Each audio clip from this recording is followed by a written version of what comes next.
All right, so we're going to talk a little bit about a few concepts. So, first of all, how do we talk about race and racism in ways that invite dialogue? How do we develop cultural agility?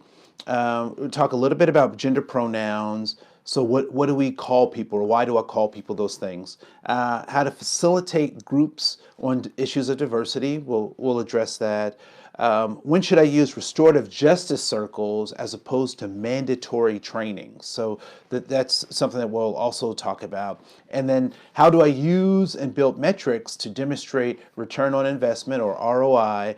And how do I build effective diversity and inclusion strategies for my organization? So first, we'll talk a little bit about how to talk about race and racism in ways that invite dialogue. So I don't know if you've been in trainings, but blame, fault, shame, guilt, those typically are not good methods for advancing conversations around diversity and inclusion. And so the first thing is I help people recognize is that, and this may not be a popular stance, but it is my belief that we are all racist.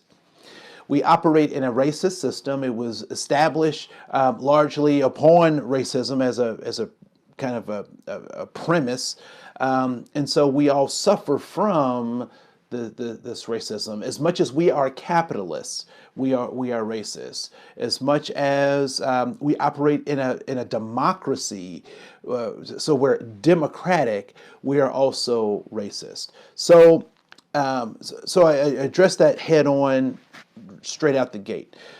Why do I talk about that? It's because we need to level set around our commonalities and our differences. And a lot of things that you'll hear me talk about, or the methodology that I use, is to first level set at our commonalities and our differences, which is my definition of diversity, right? So it's the recognition of commonalities and differences, and I try to level set as much as possible on the whatever concept I'm identifying with, which actually what that means is I try to relate it in such a way that everyone in the room can identify with the concept, even if they haven't realized it in their own lives. But we'll talk more about that in just a second. And so when we talk about this concept of race and racism, we have to recognize that we all have a race, particularly those of us in the United States, because the federal government says we have one, right? So whether believe race is a social construct, or it's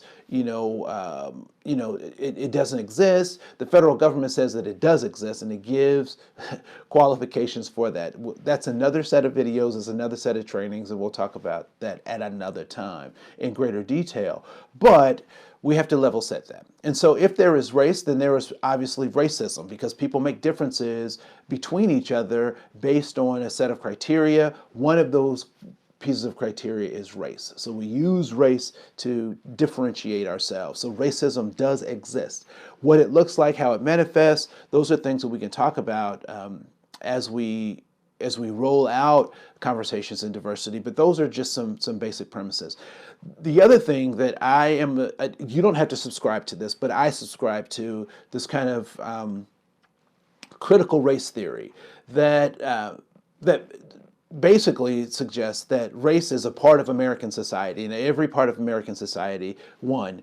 Two, that it's laws that affirm or support race, this idea of race. And thirdly, that we have to look to laws and statutes to undo or mitigate some of the harms that race has caused as a concept, right? So that's basically critical race theory. It has some other nuances, but again, we can talk about that at another time. But so how do you invite dialogue? So first, helping people recognize that they have a race. And it's not so much the recognition that's a problem, it's what we think that idea or that concept of race means. So what does it mean for people? It is probably just as important as this identifier. And so people will say, well, I am just American. And I will agree with that. I can't argue with that because it is a true statement that they are American. But we're also much more than just our nationality. We're so much more than just our racism. Well, if we don't talk about racism, won't it go away? That doesn't work for anything else in life, right? So talking about it helps bring it up. Well, that doesn't work for your bills. It doesn't work for an ailment that someone has. By not talking about it, things get better. It is actually talking about it and addressing it that increases one's awareness of it so that one can be mindful of how one is to act or respond to diminish it, right? So there are those pieces that are important. So don't get sidetracked by those conversations. But invite dialogue, that this is not a blame, shame, fault, or guilt. None of us did anything to bring ourselves here, and we're trying to all figure out what it means to be human, what it means to be alive, what it means to achieve, to love, to long. So these are some universal things. And so when we talk about race and racism, those become important things to recognize. When we talk about this idea of developing cultural agility, there are a couple of things that come to mind for me. One is something that is oftentimes is referred to as the garden metaphor, right? So you have a fern, a cactus, and a bonsai. Bonsai is the little tree, sculpted and whatnot. And if I gave all of them the same amount of water, what would be the outcome, right? So the plants require different things, right? So they all require water, which is kind of this universal thing about plants. But how and where and what kind of water is really depending on each individual plant, right? So each plant needs water differently. So when we talk about cultural agility, so cultural competence is having the knowledge about a cultural group, right? So what are the limits of that? The limits are I can't know everything about every group, right? So there's so many layers to culture that I can't know everything. I would have to be God to know everything about every culture, which leads us to this idea of agility. And so what cultural agility suggests is that I don't necessarily have to know everything about all plants. I just have to know some things about specific plants that I'm working with. And I have to be able to take my behavior and change my behavior to what fits the plant that I'm working with, right? And so if I'm used to giving, a gallon of water to my ferns, I can't do that same thing when I'm interacting with the cactus because the cactus won't respond. If I'm working with my cactus and I'm used to giving it water every 2 weeks, my fern is not going to respond to that. So I have to know enough to be able to recognize when context shifts and when the needs of the communities that I'm working with is shifting. And so that's where cultural agility comes in. Am I able to move and recognize the changes in environment so that I can get the best results? And so when we talk about this idea of gender pronouns, that's one of those things, right? So why is it important for me to recognize gender pronouns so that I can help advance a cause or a way of thinking or reach my goals, how I can be effective? Why is that important? So let's take a step back because people will go to, well, gender pronouns, I don't want to use those because, whatever people say about that. There are lots of convolutions about what people say. And so this is where like common sense kind of comes in, right? So I don't know if people remember using the title Mr. and Mrs., right? When I grew up, that's how you addressed adults. Mr. Jones, Mrs. Jones, right? That's how you address them. But did you recognize that is shorthand? That Mr. Jones and Mrs. Jones is shorthand for something, which is master or Mr. So if a male is over 18, particularly, when we yeah, we go back in time. If a male is over 15, over 18, he is referred to as a master. He's the master of the house, right?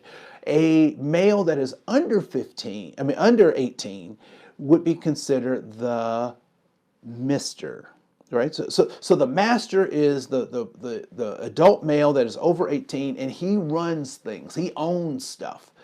The mister is the young man who's under 18 who will inherit or at some point own stuff too, right? So master and mister. So it gets shortened to mister, to MR, period.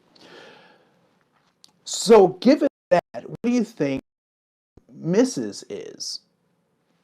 Mrs. is owned by the master, Mrs., right? And if a woman isn't owned yet by a master, then she is a miss, right?